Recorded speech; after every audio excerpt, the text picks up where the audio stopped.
to you from the Forge of Freedom studio in the heart of America, a podcast dedicated to preserving freedom and inspiring personal success. Freedom is born and lives through you, the individual, and it dies in the shadows of tyranny.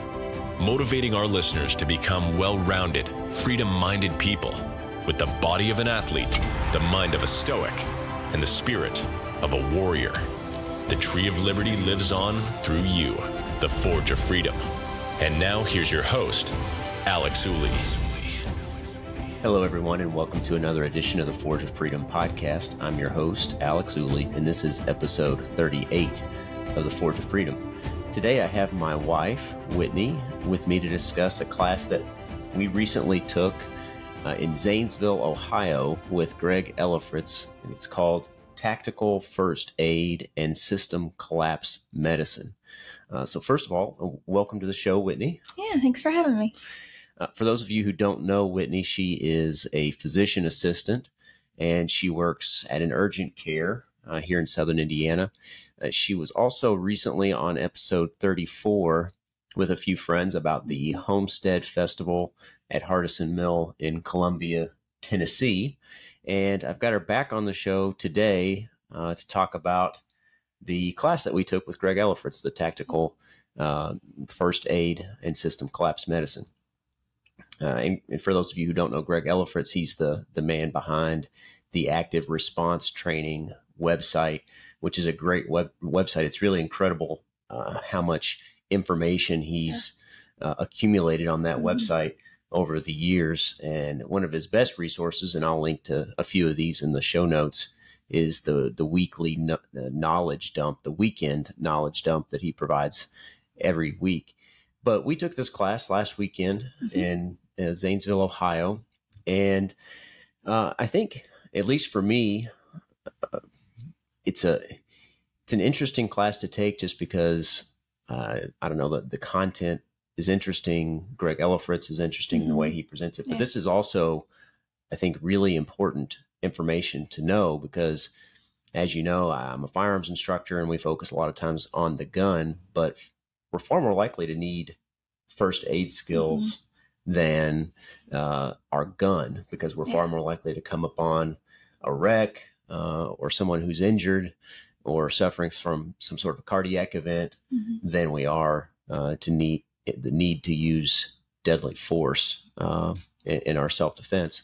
So anyway, we just wanted to share a little bit about the class, kind of do a little review. We're not going to get down into the weeds of all the things that we learned because this was an all-day class. It was. So then we could take a long time on the podcast here. And Greg might not like if we share all his secrets.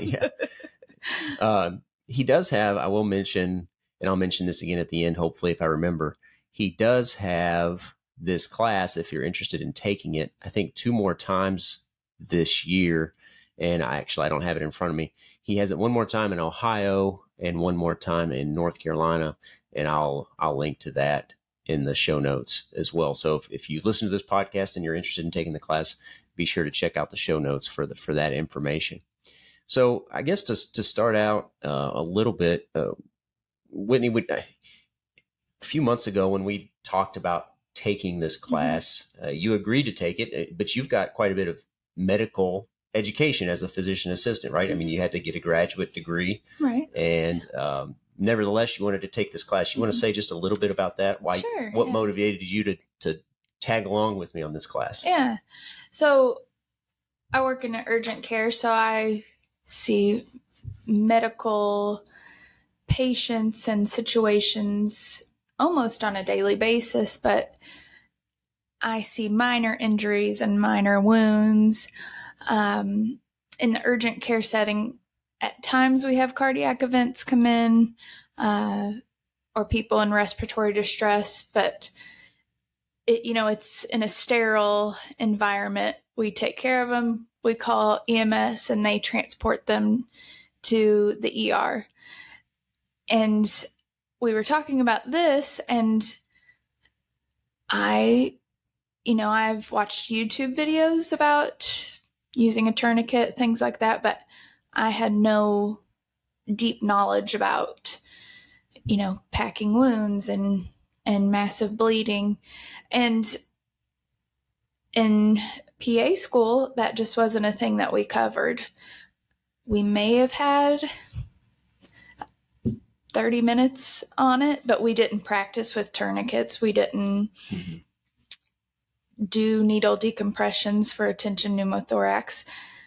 So I know that's kind of scary and sad to say, but I didn't have training, in this area. And I think for me personally, thinking I'm a medical professional, and if I came upon a car wreck, or God forbid there was a shooting or something that I would need to use my skills, I didn't have the skills to be helpful in that situation. So I wanted that to change. Yeah. Well, and you said it's maybe sad that you don't get this sort of training in physician assistant school, but I kind of compare it, and I've said this on numerous podcasts, that in law school, we learned almost nothing about the Second Amendment. Yeah. And, that's what I talk about more than anything when it comes to the Constitution. And, well, I don't know about more than anything now, but that's a lot of what I talk about is the Second Amendment.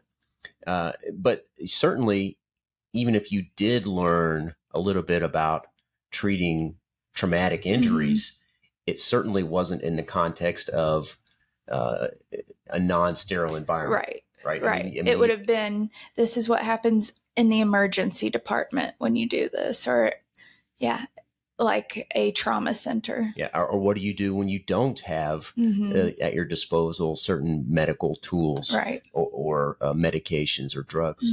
How do you improvise and try to save somebody's life by getting creative? How do you do that? Yeah. I mean, we just didn't discuss that. And that's a lot of what this class is about, right? Is the class is taught primarily from the perspective of what's called the tactical combat casualty care protocol. But the other thing that was interesting, which was developed to try to prevent battlefield deaths, right, from traumatic injuries on the battlefield. And that was the primary perspective of this class, is teaching those skills, those protocols.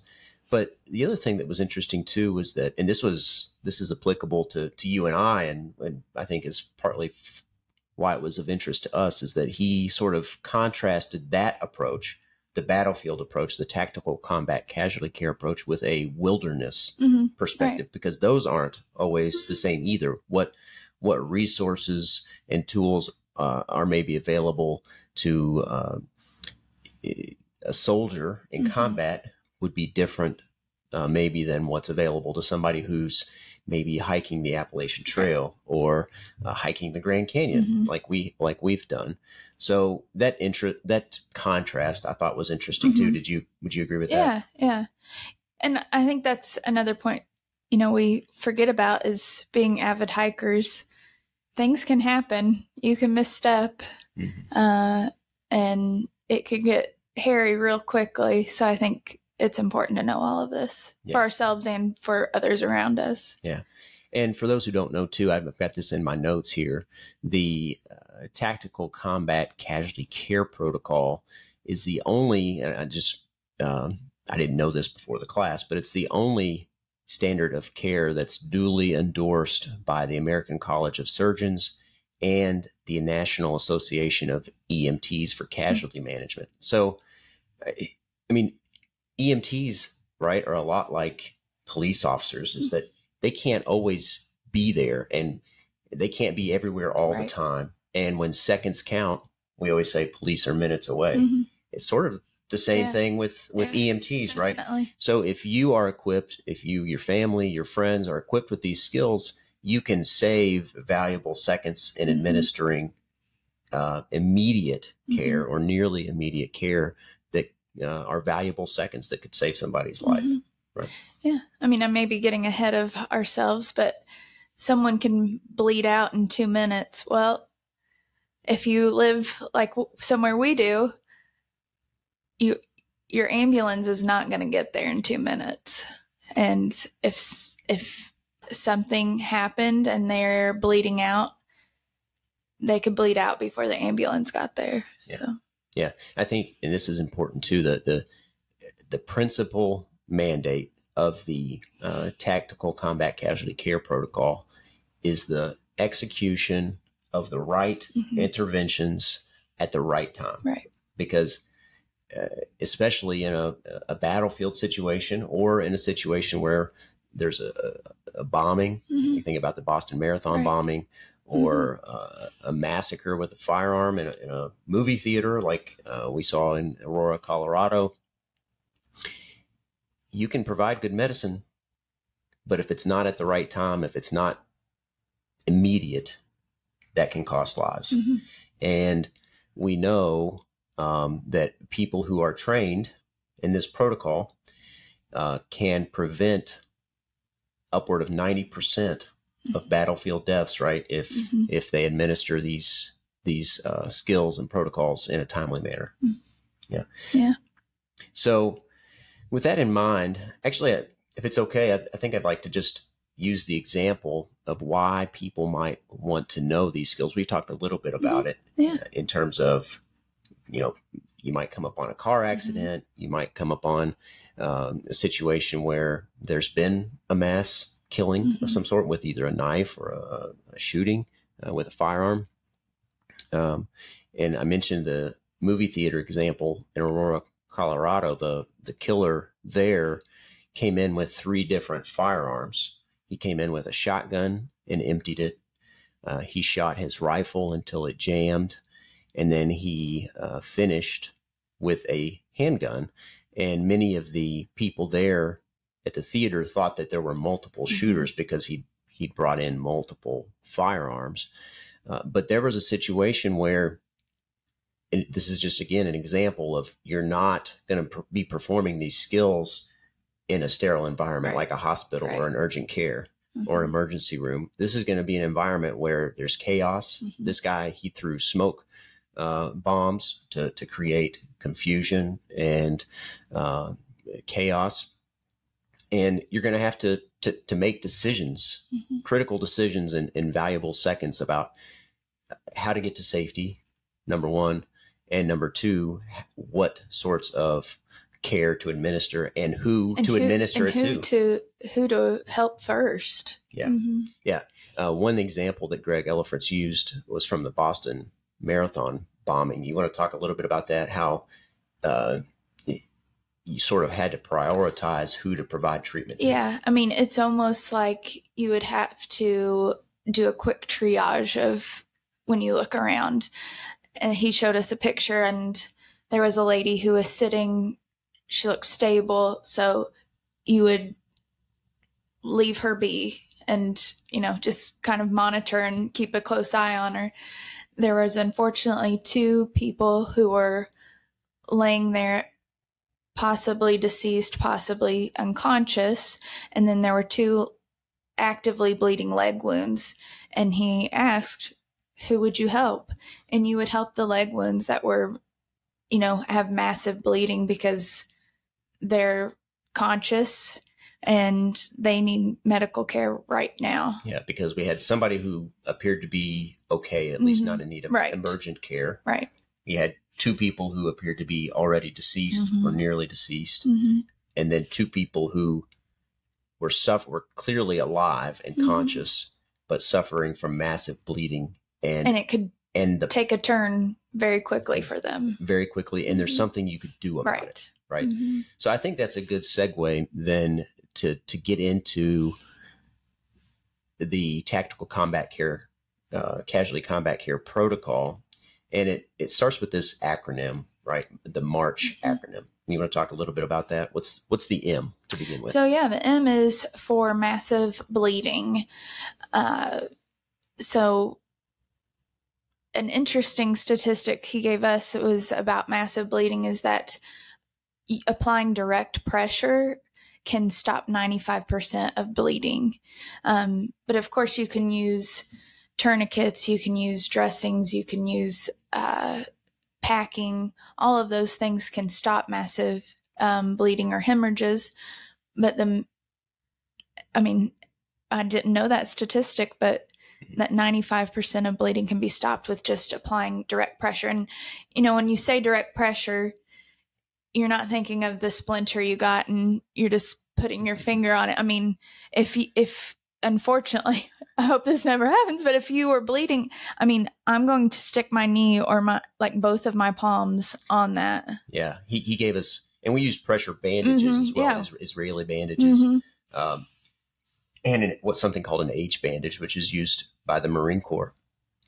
But it doesn't necessarily, you don't necessarily have to have those at your disposal. They're very easy to use. I think very worthwhile to have and to keep in your kit, your med kit. Right. But you don't necessarily have to have those. And we used, he used the example, right, of using the hand formation that you use when you perform CPR to get more pressure on the wound site, right? Because think of how much pressure you use to do a compression of CPR. That's a lot of your body weight going into that. And especially for something like a leg where the wound may be deeper, may be harder to get to with all the muscle, that extra pressure you can develop with that hand formation, I think is important. But the use of like an Israeli bandage, which is a pressure bandage, I mean, in a scenario where you need to leave that person and go help someone else, or you need to assess the rest of them to make sure everything else is okay with them, that would be important and be able to use in a situation like that. Yeah. So having at least one or multiple pressure bandages may help you triage the scene and help additional people, right? So the one great thing about the class, from my perspective, and I want to get your thoughts here, is that a lot of it was lecture, where Greg Ellifritz stood up and spoke to us and talked to us about how to carry out these protocols. But a lot of it was hands-on too, right? We got to use the different types of pressure bandages. We practiced applying them to others and also to ourselves, which was not so easy or as easy as it looked. And, we learned some techniques that are good for both, right? To apply these sorts of techniques to others and to ourselves. You want to say a little bit about that, the benefit of the practical exercises? I think for a lot of people, especially me included, I need to learn by doing. So, I love learning about how this can help, how you can help people using all of this. And, him showing you step by step and showing pictures, but I need to do it. So I know how to do it. Yeah. So to me, that was quite helpful to be able to practice on myself and you. So it was very beneficial in terms of learning the skill and the technique, but it was also nice because we got to experiment with the different products to the different types of pressure bandages, the different types of tourniquets, et cetera. So that, because a lot of what you read online it's useful, can be useful, but it can lead you down a rabbit hole that maybe is not worthwhile. And he had a lot of the most popular products there so that we could try them, because let's talk about tourniquets for a minute.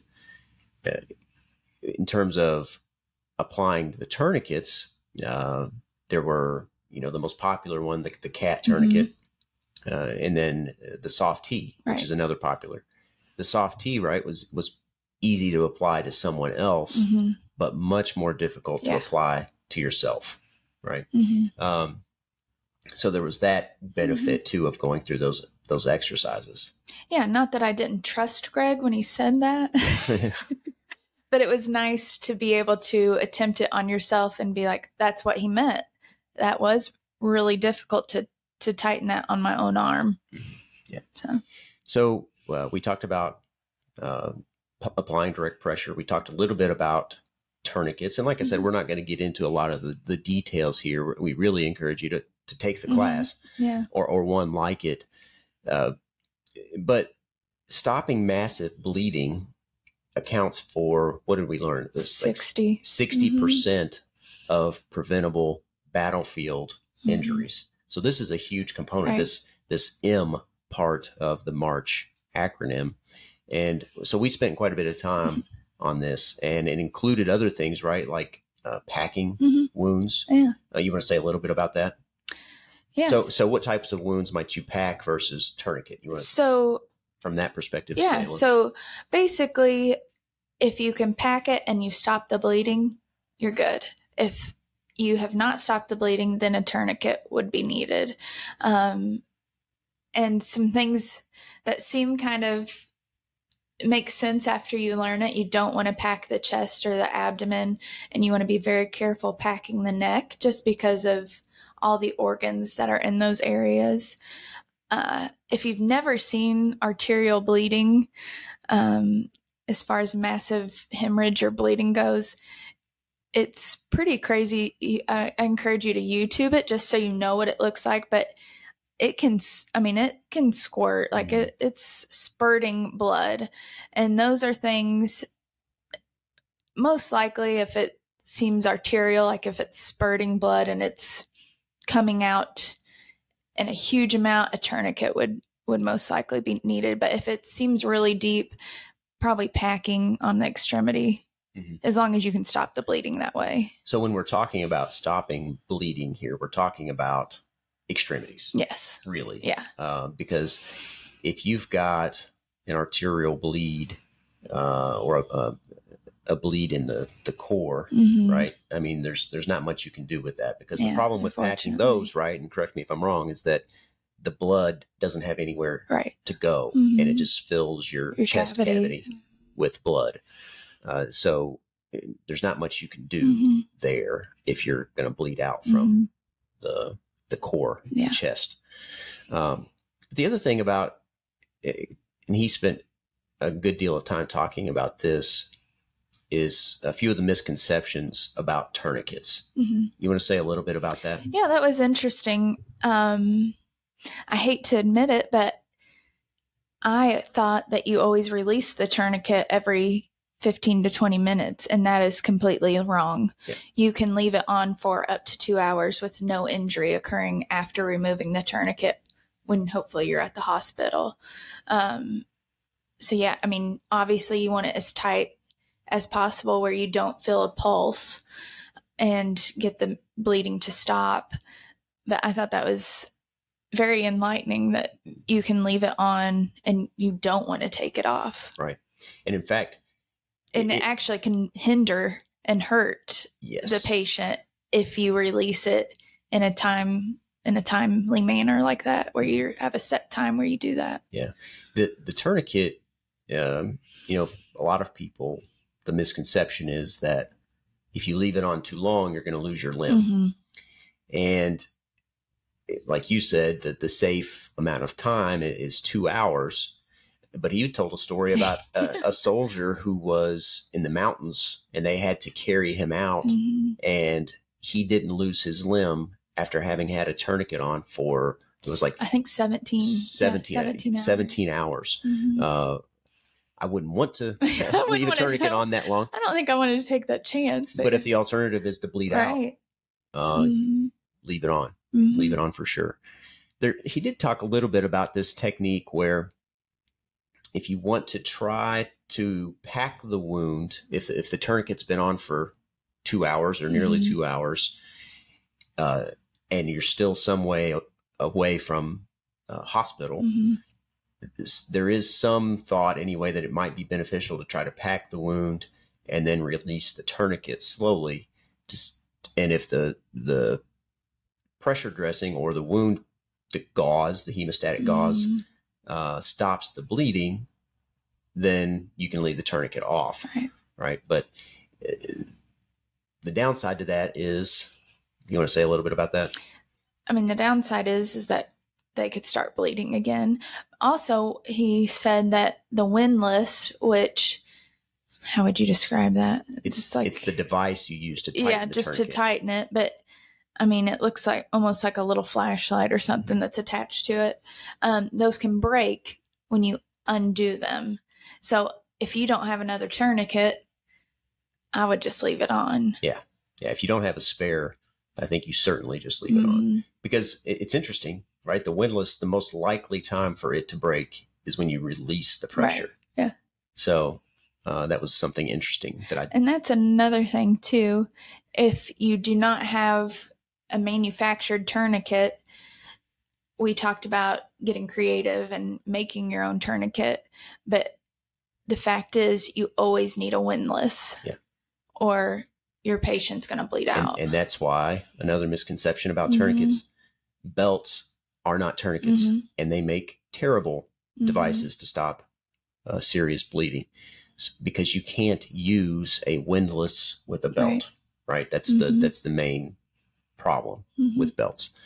So that's a common misconception is people think they can tighten down a belt enough to stop the bleeding, and you just can't. Yeah. But we got to practice, right, with tourniquets, applying them and making sure you had enough pressure to stop the pulse. And you would check your pulse down behind the thumb and your wrist, right? So it's your radial pulse. You check your radial pulse, and our pulse would stop. I mean, they worked. Yeah.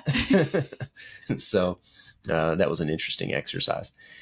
The last thing I want to talk about, I think, unless you have something else you want to mention about massive bleeding or massive hemorrhage, is the hemostatic dressings. We've alluded to those, and a lot of people think of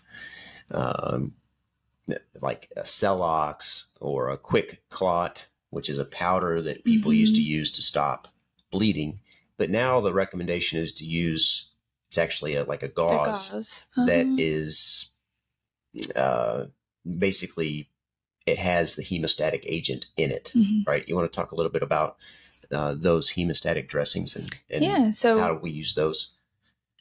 Right. So basically anymore, you don't want to put the Quick Clot powder in a wound. You would want to use the gauze that has the Quick Clot agent in it.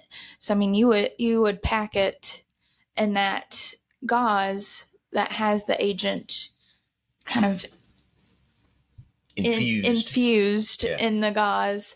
That should hopefully help stop the bleeding in 2 to 3 minutes, I believe. And you would still want to apply pressure.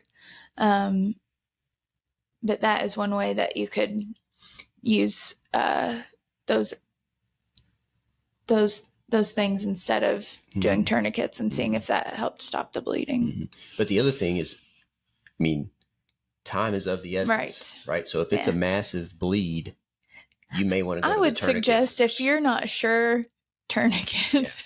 And that was a huge component of the tourniquet because some tourniquets were incredibly difficult to put on, especially on yourself. And the cat tourniquet and the softie, even applying it to yourself, you could get on relatively quickly. But some, I mean, 30, 40 plus seconds. Yeah. And you really don't want that kind of time to pass because those are valuable seconds and valuable blood lost. I mean, and honestly, if you're putting it on yourself, if you're bleeding out, you're not going to be of sound mind after a minute of losing blood. Yeah. So the other thing I thought was at least beneficial for me, maybe not as much so for you, is the amount of hemostatic dressing or gauze that it took to pack a wound, or even a relatively small wound. If you have a wound that's like half the size of your finger, or maybe the full size of your index finger, it took like 2 feet of gauze to fill that wound. So if you've got a much larger wound, it's going to take a lot of that dressing. So one technique that I thought was interesting was, because a lot of people don't have a bunch of this hemostatic dressing. So if you don't have enough, you should use it first, right, to get to the source of the bleeding, and then fill in with regular gauze behind it, right? So I thought that was a useful technique. All right, anything else you want to mention or that you thought was interesting about the massive bleeding portion? I thought we spent a ton of time on this, and like I said, we're just going over the highlights here. But anything else you think you want to mention before we move on to airways? No, I think we about covered it. Okay. So once again, we're coming back to our acronym, the MARCH acronym, and we're primarily focusing on the MAR, the massive bleeding, the airway, and the respiration, because that is going to resolve over 90%, right, Mm-hmm. of Right. preventable battlefield deaths. Mm-hmm. So the second one is airway. And you want to talk about airway just a little bit Sure. and what some of the prevention measures or treatment measures are there? Yeah. So anytime if you come up on someone, you want to make sure that they're breathing. How do you do that? You can see if they have chest rise there. You stick your head down to their face and see if you can hear and feel breath. If you don't, the first thing you definitely want to do is thrust their jaw back and up so that they can get a better breath if that's the issue. There are a lot of different things we discussed about how to improvise for an airway. Probably the most interesting and terrifying one is The nasopharyngeal airway. Well, I was getting to that one, Yeah. but my goodness. I have quite a few written notes here, so let me see. Where you stick their tongue to their lip. Right. They're these safety pins. Yes. Yeah. Basically. Okay. Yeah. Safety pin. Because the tongue will occlude the airway at the back of the mouth, and so you have to get the tongue out of the way. Mm-hmm. And there are these safety pins. This is actually an interesting, I think, distinction, if I recall correctly, between the wilderness survival technique and the tactical combat casualty care technique. Was that the wilderness technique still recommends the use of the safety pin to attach the tongue to the bottom lip so that the tongue won't occlude that airway. Is that, am I recalling that correctly? Yeah, that's right. Okay. And it sounds crazy, but I mean, if you had to do that when you have several people down,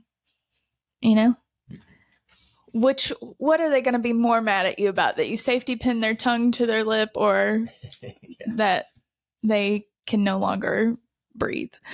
Yeah. Some other things are a nasopharyngeal airway, which is basically just a very small tube that you can put in someone's nostril, and it goes down the back of their throat to help improvise and get that air out.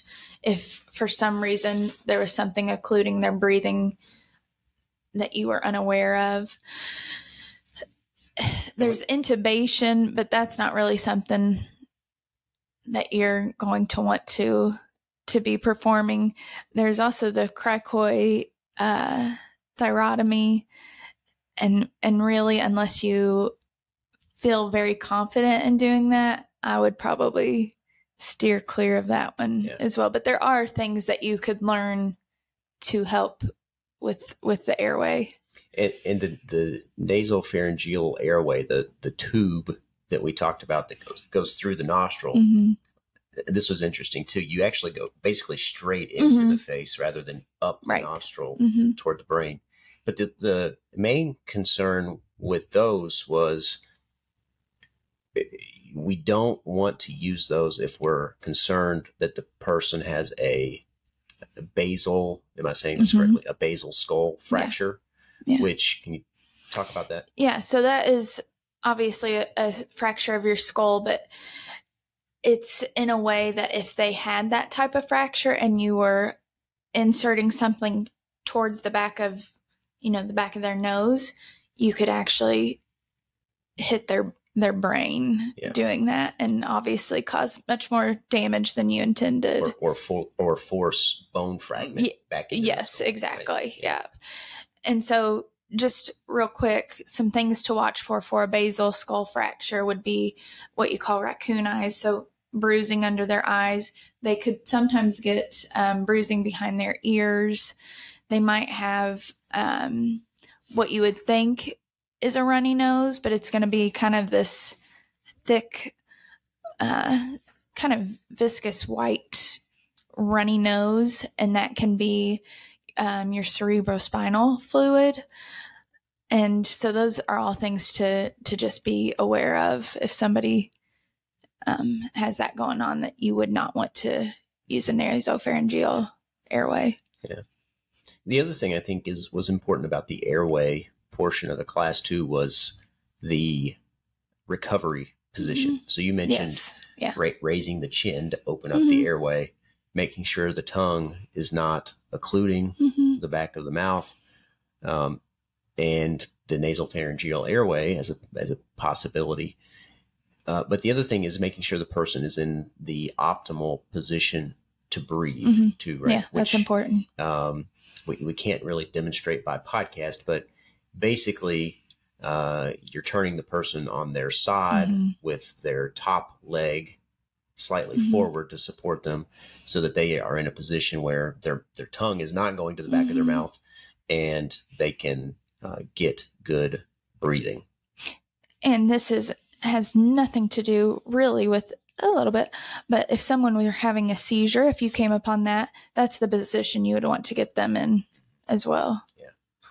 And one thing that I was looking through my notes here, and I think is important that we've skipped over a little bit with the tourniquet, is where you place the tourniquet, because there are a few different theories about this, or really two. Is do you place it as high on the limb as possible, or do you place it basically just a couple of inches above the wound? You want to say something about that, or explain that? Those two theories. Yeah. So the issue with placing it a little bit higher than the wound is that if a limb was severed, that artery can kind of recoil back. And so you may be placing it above where, the trauma occurred, but that might not be where the artery is at anymore. I mean, it may be even higher than that, or just right at that. Or you may have bullet fragments, for instance, that have lodged themselves up further and caused even more issue. Up the arm or the leg. Yeah. So what Greg encouraged, and what sounds correct to me, is putting it as high on your extremity, or your patient's extremity, as possible. Yeah, so it's basically going to cut off blood flow to the entire extremity. Yeah. So I think that's certainly the safest bet. Yeah. Okay, so we've talked about massive bleeding. We've talked about the highlights of the airway, and just knowing the skills and techniques for these two portions, it covers 66% of preventable battlefield deaths. The third one, and the one that gets us to over 90% of preventable battlefield deaths, is the R, the respiration and breathing. And the primary portion of this one is the tension pneumothorax. You want to talk a little bit about that? Yeah, sure. So a pneumothorax is basically where you have air escaping the lung and starting to build in your thoracic cavity. A tension, and so people can get those spontaneously. You can have those in people who have lung issues like COPD or asthma. They're more prone to those types of things. If you're a smoker and you cough really hard, that can cause a pneumothorax. The difference is a tension pneumothorax is when that air starts to build up and basically cause tension in that chest cavity. So that can happen if you have a penetrating chest wound, if even in a blast situation, or say a car wreck, if you just had direct trauma to your chest wall. And when you say chest wall, you mean your front or your back where your lungs sit. If you are in a car wreck and you get an injury to your chest wall, that could cause a pneumothorax, but then that air is building up and it's causing tension.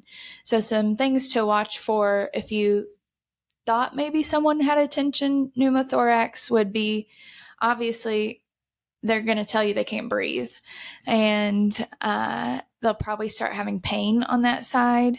And something else is they'll have what's called JVD, which is jugular vein distension, which is just in your neck.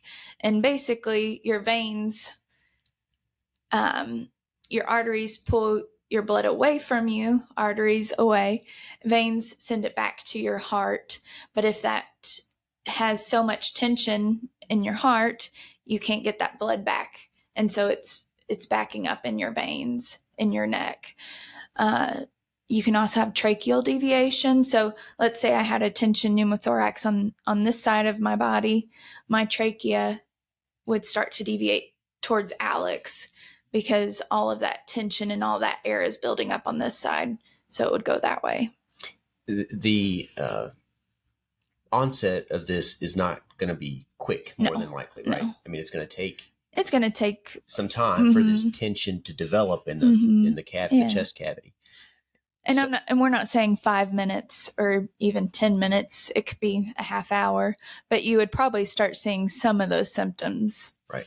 And so the person may seem to be breathing okay at first, but then as that air builds up in their chest, that's not escaping anywhere. Right. So they'll continue to struggle more and more with their breathing. So that's a very good sign that this TP, this tension pneumothorax, is occurring. So there are a few things. So this is, like you said, caused by a hole, a penetrating chest wound, typically. And so the air comes in, but it can't escape. Right. So there are a few things we can do to relieve that, right? There's what are called chest seals that we can use, right? So if it's a tension pneumothorax, it's not going to relieve that, but it will prevent it. Yes. Or at least slow it down. But there's also a needle decompression. You want to talk a little bit about how that works? Yeah.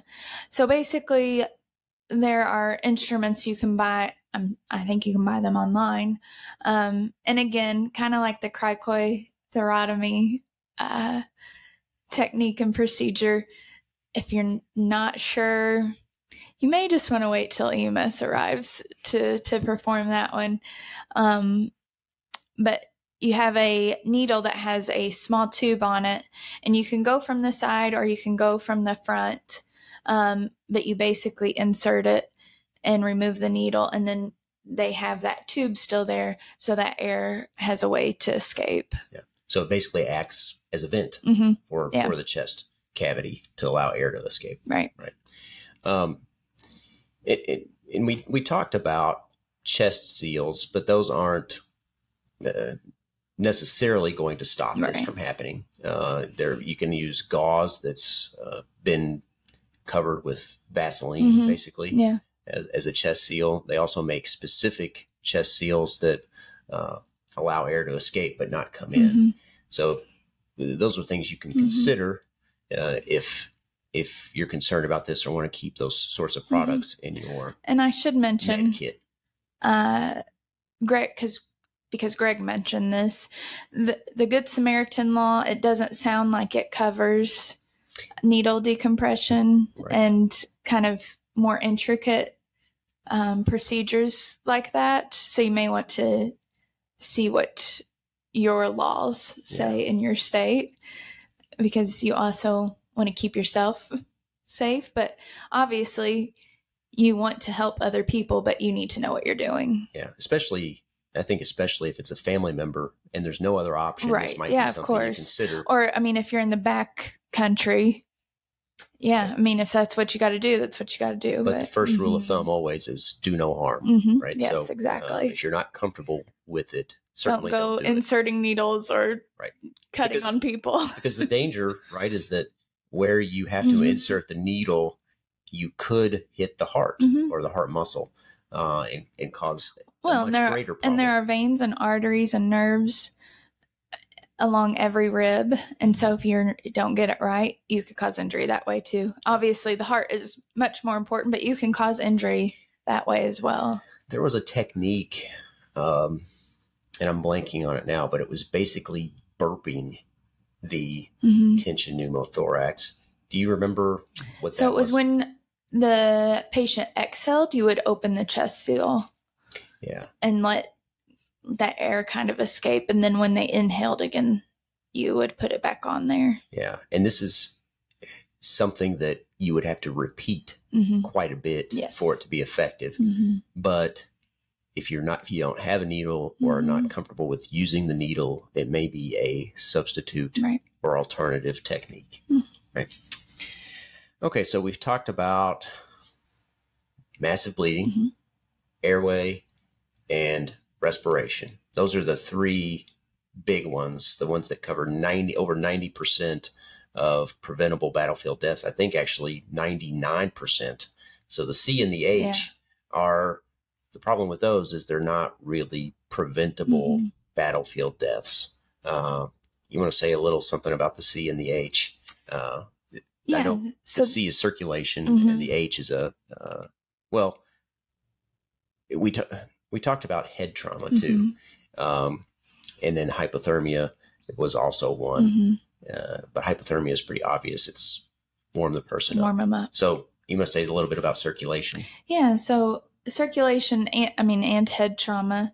Unfortunately, if, someone has a massive wound to their chest or even their belly, that's going to impair circulation, and there's not a whole lot you're going to do to save them, unfortunately, and really just help them get as comfortable as possible.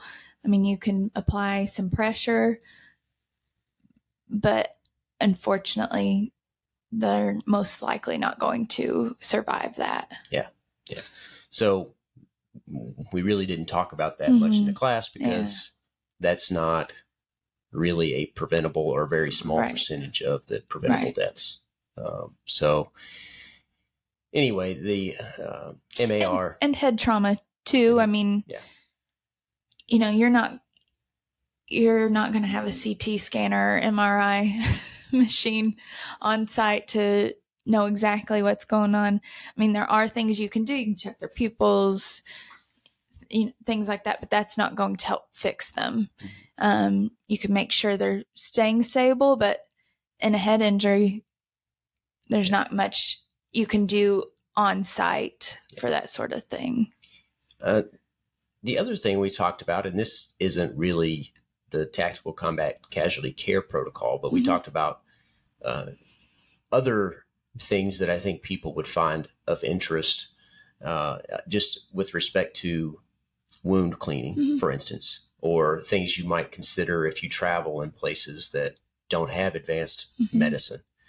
And I think there were a few good tips and pointers with respect to those things. You want to say a little bit about some of those?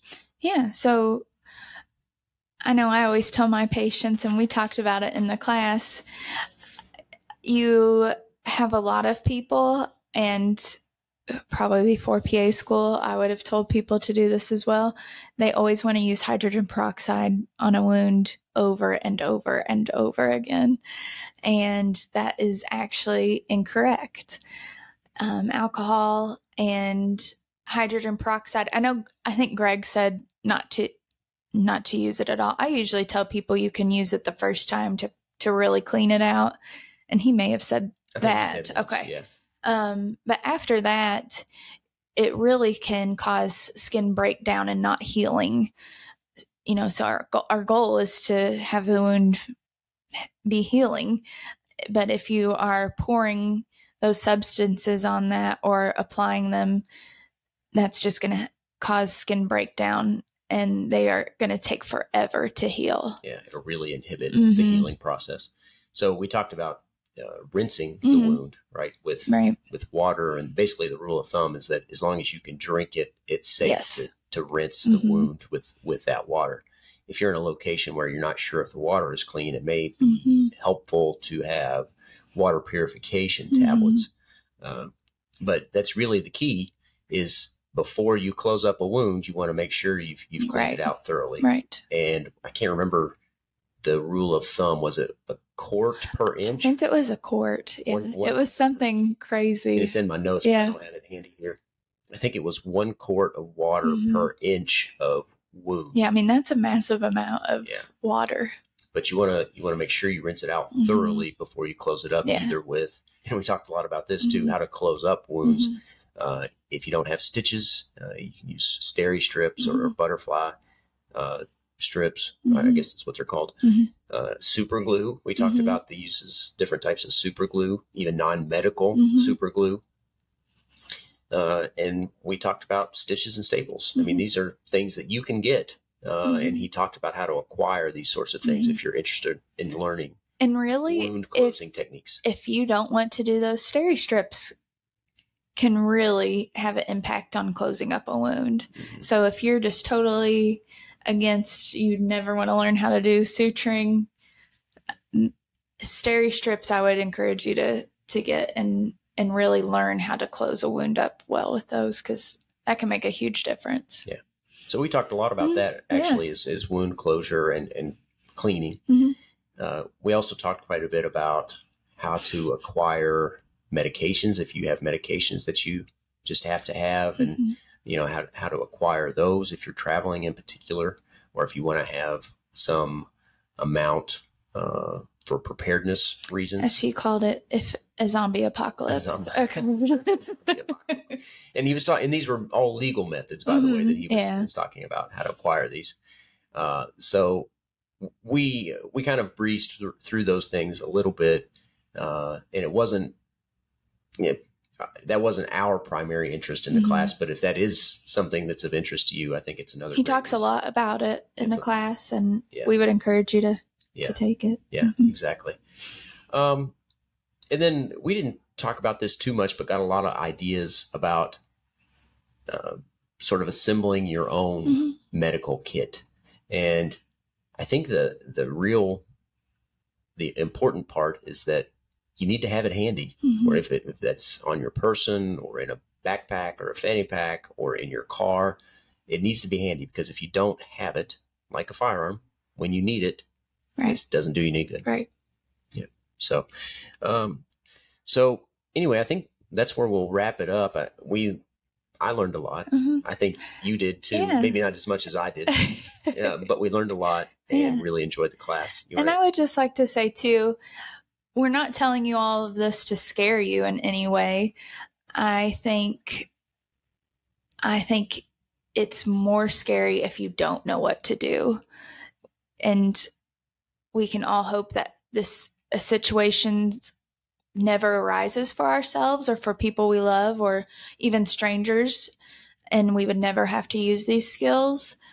But it makes me feel better that I know what to do in case that ever happened, that I would be able to hopefully help someone if I ever needed to. And before we close up here, I'm going to pull up my notes. I think we've got, or I can pull up his website, and I said I'd link to this in the show notes. I was going to mention the 2 classes that are offered the rest of the year. Bear with me here just a moment. Yeah, and I will say too about Greg, he's a great teacher. He keeps you engaged during the whole class. He's funny, but it keeps you on the straight and narrow a little bit. Yeah. So, I mean, I loved it. It was wonderful. Yeah. I feel like I learned a ton. So certainly for me as a non-medical person, a layman in the medical realm, it was very interesting, learned a lot. But even for a medical professional, it's certainly very interesting and still very worthwhile. But I love that kind of stuff. Yeah. But I loved it, and I would highly recommend it. Yeah. The classes, I just got it pulled up here. The class is offered again August 19th in Delaware, Ohio, which is just north of Columbus, Ohio. And then again, October 15th, Yadkinville, North Carolina. So check out those classes. I'll link to it in the show notes. Whitney, thanks for joining the show. Thanks for having me. Yeah, I enjoyed it. Hope our listeners did too. If you did, help us out, spread the message of freedom and preparedness, and like and subscribe to the show to help us spread that message. So thanks everybody for tuning in. Tomorrow for Monday Gun Day, I'll be back in the studio with Mike Ooley to discuss maintaining safety at the scene of a self-defense incident. So make sure to tune in for that. And until next time, remember, you are the Forge of Freedom. Thanks for listening to this episode of Forge of Freedom. Be sure to subscribe wherever you heard this podcast so you never miss a future episode. For more information or to connect with Alex, you can go to forgeoffreedom.com or follow him on Twitter at Forge of Freedom. Until next time, remember, you are the Forge of Freedom.